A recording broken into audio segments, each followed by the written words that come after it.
Good morning. Welcome back to the Broadcast Retirement Network. This is BRN AM for Wednesday, May 29th, 2024. And our top story today are home builders keeping pace with demand. And joining me now to discuss this and a lot more, Colby Swartz is with Burkentine Real Estate Group. Colby, so great to see you. Thanks so much for joining us in the program this morning. Thank you, Jeff. I appreciate being on. I look forward to chatting with you today. Yeah, this is I think when you look around the country, and I want to get your perspective on this, there's a lot of conversations happening right now about what the Fed is doing and the indirect direct relationship to mortgage rates. And as we've seen, mortgage rates have gone up. But as someone who is focused on real estate development, I wanted to get your perspective just in general of the US home building market. How's it doing? I think it depends what lens you're looking through from that perspective, Jeff. For example, we're a real estate family office, heavily focused on different components of real estate development. On the for sale side of the business, our focus is selling single family detached or attached homes, really between a $240,000 and a $400,000 price target, if that makes sense. And that market has been incredible. When you're working with lenders and certain buy downs that you can achieve as a new home buyer just going in to purchase a property, it's pretty incredible to see the demand. And whether that's from a family office, private company like ourselves, or that's a private national home builder, I would say they probably say the same thing. And not sure how active you are within the home sales side of the business or what you see in the market, but it's hard to come by new inventory. Where I would say we've seen some weaknesses, and a lot of what we do is here in the Mid-Atlantic.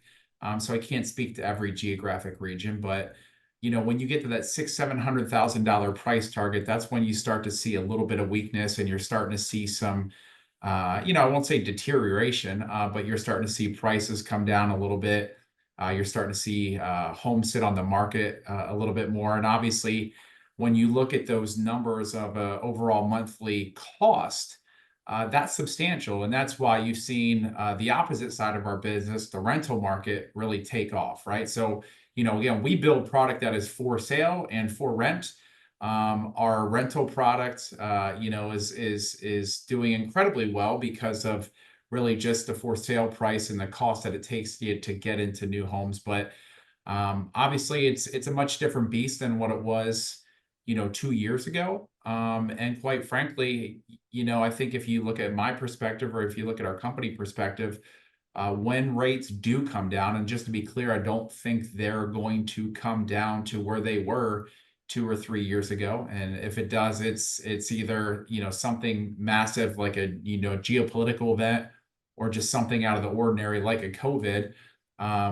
When you do look at those prices come down, I think you see the inverse happen, and that's, the prices of houses go up. So it's kind of an inverse correlation, just because of there's still the fundamental components out there in the market where there's not enough housing, let alone not enough affordable housing.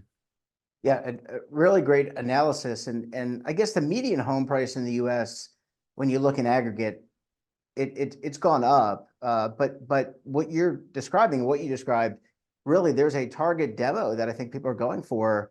And I guess, is the American dream of owning a home still, is owning a home still part of the American dream?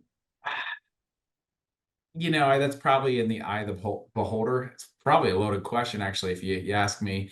It's interesting. I don't know if the majority of Americans have a dream as a white picket fence and owning a home anymore. I mean, when you look at the dynamics and whether it's the, kind of quote unquote silver tsunami, the older population that's transferring the wealth, that's looking to downsize, or you look at, the younger generation, and I'll say younger generation, less than 35 years old, I think they want the flexibility. I don't think they want some of the overhead that comes with it. And I mean, quite frankly, in today's market, owning a house or owning a piece of property relative to renting it, yes, you're not quote unquote building equity, but the pass through costs or pass down costs are exorbitant. Quite frankly, in my perspective, The only way I see some of these, local municipalities and jurisdictions figuring out how to run those, municipalities or jurisdictions, or to continue to, raise revenue, is to tax, right? So when you look at the cost of water that's going up, when you look at the cost of obviously just insurance, right? Insurance is a big whammy out there. I mean, there's been a handful of deals in the state of Florida that we have decided not to do just because of the unknowns of insurance, right? And then you add on, again, property tax, school tax, things like that. Like it's intensive, and you haven't even got to actually maintaining the property yet. So, is the American dream gone? I think it's really depending on how you look at it, maybe where you live. Obviously, if you're to look to buy a property in San Francisco, the median price point and barrier to entry are much different than middle of Kansas per se, or wherever it may be, right? But I think it really depends on who you look at and who you ask. And I'll finalize that comment with this: is that we have a lot of, again, rental product that we build with intent to hold long term. And one of the interesting dynamics that we've seen is that in our garden style apartment rentals, we actually have a lot more older individuals that have downsized and moved into there. And generally speaking, you have a lot of developers like us that think of this 55 plus community and so on and so forth. But it's been an interesting dynamic, because when you look into those communities, just the price tag that you have to pay to get into them, and then the reoccurring cost for amenities, for the curation of the property, so on and so forth, those are hundreds of dollars, right? And so it's been interesting to see our rental product, where what we may not traditionally think of as 65, 70 plus year old couples or individuals coming into them, they are coming into them more now, because you don't have those reoccurring costs. You obviously have very little maintenance, if anything at all, and it gives you the flexibility. Yeah. Well, Colby, as I said, I have to take a very quick break, but I want to pick it up on the flip side. When we come back, we're going to talk about the rental market and also aging in place. We're going to talk more with Colby about that. You're going to want to stay tuned right here on BRN AM.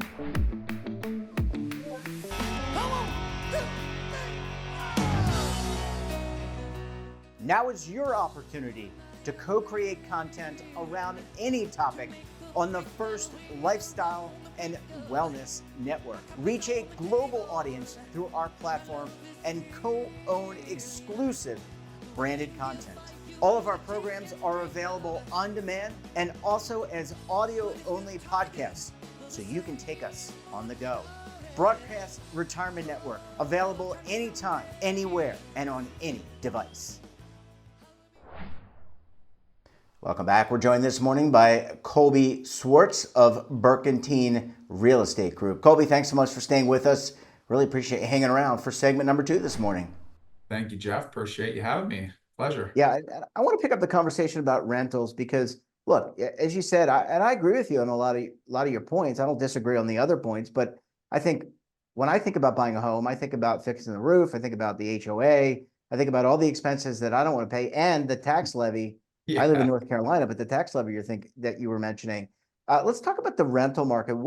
What types of rental properties are you seeing the most interested? Is it typical apartments, condominiums, townhomes? What does that rental property look like in terms of features? And I'll say, I think, coming out of 2020, if you're familiar with the real estate market or anyone that invests in real estate, there's been this commentary about SFR or BFR, build to rent, single family rentals. To me, it's how someone, I guess, perceives and looks at the, those types of properties and I guess what categories they fall into. So, that's been hot coming out of COVID, people looking for more space, moving out of your major geographic areas. And that was like the big shiny object. And then obviously, you were either a PE company or a real estate organization, an owner operator, whatever it may be, that was looking to get into this, single family rental business. So obviously that's been the hot ticket item, over the last couple of years. A lot of groups and organizations have had a difficulty getting into that business. Some of that is just the way that you develop them. Some of that is, you know, in a lot of these areas from a zoning perspective and regulatory perspective, it's just difficult getting through that process. It's difficult having some of these communities and municipalities having the capability to deliver water to, you know, a 200 or 300 unit single family rental community, so on and so forth. So I guess to really answer the question though, it really is obviously very specific to the geographic region, I would say, and where you're isolated at. I mean, obviously, you're probably going to have way less quote unquote single family rentals in a downtown, you know, MSA or geographic area, right? Like in a New York City, um, building a townhouse to rent there is a little bit of a different beast than obviously it is in, you know, a major suburb or submarket or tertiary market. And I think that's really kind of where you see things, right? Um, to that point, you know, when you're looking at from apartment perspective, you know, obviously smaller units, a little bit of a different beast. Um, you know, that's very interesting as well. You know, I think it's easier to rent a 2 or 3 bedroom now than it was to, I'm sorry, to lease from an operator perspective, to lease a 2 or 3 bedroom than it is to lease a studio or 1 bedroom, which, you know, those had kind of flipped before from the whole affordability component. But, you know, it seems like everyone is wanting some sort of additional, you know, office space, some sort of storage space, a little bit of different space for whatever, maybe it's just, you know, working out or whomever, you know, whomever, whatever it may be. So those dynamics have shifted a little bit. But again, you go to like a New York or major market, obviously price point is huge. And that's one of the things that we're very cognizant on because, you know, typically from our perspective, when you're putting something to market, you are looking to lease it on a price per square foot. And you really have to be cognizant of what that overall rent is per month. Obviously, when you get a single family rental, such as a townhouse or detached home, that generally speaking, from a square footage perspective, is bigger. So that's in turn going to drive up that cost. And it's a really fine balance because, you know, at the end of the day, you do find you find that there is some kickback, you know, when you get to certain hurdles or certain leasing hurdles in certain markets, right? So that's one of the things we're cognizant of. And how does that correlate to your average mortgage per se that someone can be paying or will be paying if they own a property? So, you know, again, I think it's really market specific. You know, you typically, generally speaking, get a different renter class when it comes to townhomes or single family rentals. And that's just due to the fact of it's usually a larger move. It's usually a startup family, or, you know, it's some sort of family in some sort of, you know, in between stage or phase of life or something has happened. But at the same perspective, you can have, you know, 4 or 5 individuals that come in, want to rent one of these units. Again, it's larger. They're typically 3 or 4 bedrooms plus. They look at it from a roommate perspective. And, you know, the one thing for us as an operator is, generally speaking, when you have those that you're putting to market to lease, those, again, larger units, those single family attached or detached houses, you generally get longer tenancy. You generally get sometimes dual income household renters, which is obviously better than, you know, maybe someone that's just, you know, getting into the housing market or things like that, or into the rental market, or just, you know, starting off their career or whatever it may be. So pros and cons to it all, in my opinion. But I do think where you're building that product in the rental pool is very important to understand where you're at from a geographic location, and obviously what individuals can and will pay from a rental perspective. And I guess just you had mentioned aging in place, and there is a great wealth transfer that is going to happen, will happen, is happening.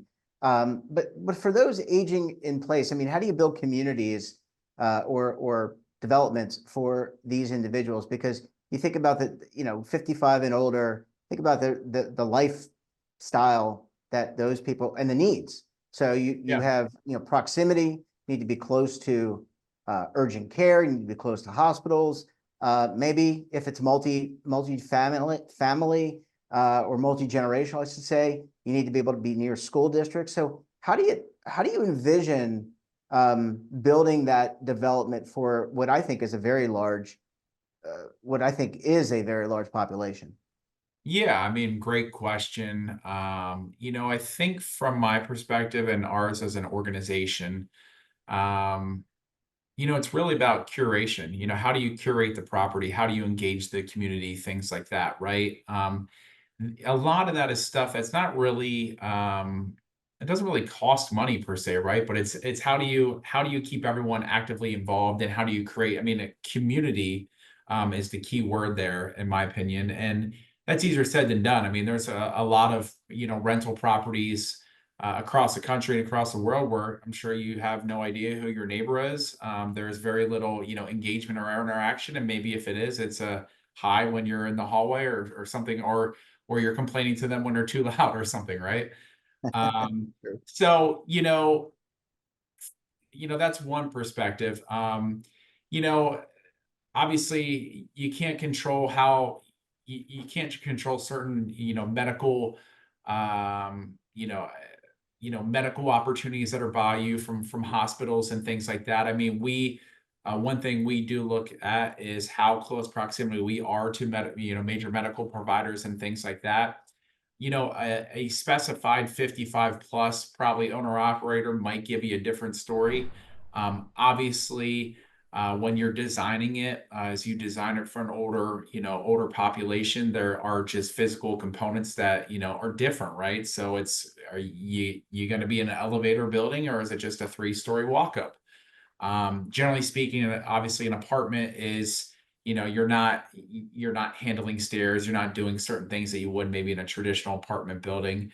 So, those are some of the components. Obviously, I mean, again, we've dabbled in the 55 plus community. I think obviously when you get into that, special care, special treatment, that's a little bit of a different beast in understanding. And obviously, I think a lot of that is how do you bring someone in when they're ready to quote unquote retire or downsize, and then allow them to work up the value chain. If that's to the more advanced memory and medical care is the older that you get, and unfortunately health wise you deteriorate. I mean, that's the unfortunate part. I mean, we would all love to be I make the joke fine glass of wine, right? But the reality is there's a lot of things that are out of our control, and when you start working up that's probably a different answer that you would get from maybe, again, someone that is very heavily focused on a 55 plus or retirement communities. But for us, again, it's obviously, again, engaging the community, making sure you're able there to provide certain needs and certain things that a typical renter would want. Obviously, I'll say, knowing that like our apartment buildings aren't in, again, a downtown area, they just tend to be bigger anyway, right? So generally speaking, knowing what the demand is as a whole, it's not a lot of modification in today's at least in the markets that we build and what we do. It's not a lot of modification from a floor plan perspective. Yeah, well, I think it's a marketplace that is going to continue to evolve, and we're going to learn things Agree. as developments mature and we kind of get into generations, people moving in, retiring. We're going to certainly be able to learn from that experience. Colby, we're going to have to leave it there. Great to see you. Thanks so much for joining us, and we look forward to having you back on the program again. Jeff, appreciate you having me. Thank you very much. And that wraps up this episode of BRNAM. Have a topic of interest, someone you think we should talk to? Drop us a line. And don't forget, for all the latest curated news and lifestyle, wellness, finance, tech, so much more all in one place, check out today's edition of our daily newsletter, The Morning Pulse. Want to search our archives, check out our latest content? Then visit our website. We're back again tomorrow for another edition of BRN AM. We'll have a very special guest and more important topics. Until then, I'm Jeff Snyder. Stay safe, keep on saving. And don't forget, roll with the changes.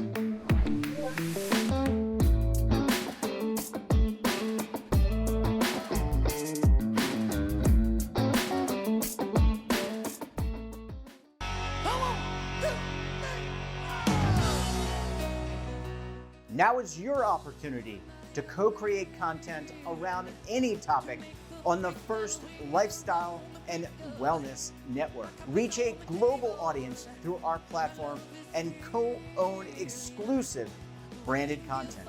All of our programs are available on demand and also as audio-only podcasts, so you can take us on the go.